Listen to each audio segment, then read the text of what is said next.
For reincarnation to actually occur, these two bodies also have to have disappeared, and the two halves of the soul have to be rejoined. They have to go through a unification process. You follow me so far? Now, when does that occur? Well, here we are on Earth. Initially we're separate. We've got the two bodies, and the feminine half of the soul. And it, by the way, it could be two males and two females. It just depends on what the attraction is, and we can describe that later. I'm just drawing it what it is about 80 to 90% of the time. Once we pass, those bodies have died. They now disintegrate into the elements. They are no longer important to the whole procedure. The spirit is now living in the spirit world. Half of the spirit, the half of the soul, living in the spirit world. Right? With the body, a spirit body.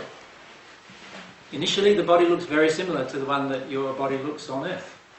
It has a very similar genetic code, just different type of form, that's all.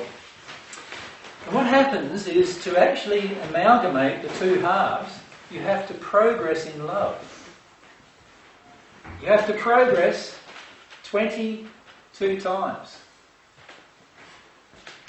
through 22 different dimensions. And it's not just times, because there's literally hundreds of things in each dimension to learn. But as you progress, the two halves go through transitions. So this is one dimensional, 1, 2, 3, 4, 5, 6, 7. And in 7 there is a major transition. And then it goes up still further. And just before the 22nd there is another major transition. The transition here is the bodies are lost, and the two halves of the soul rejoin with each other without their bodies, because you don't need them anymore. You're now one soul again. But now you're a soul that has a long history of experience, and you have a huge understanding of the universe and how everything works as a result of that experience. At this point here is when you become at one with God.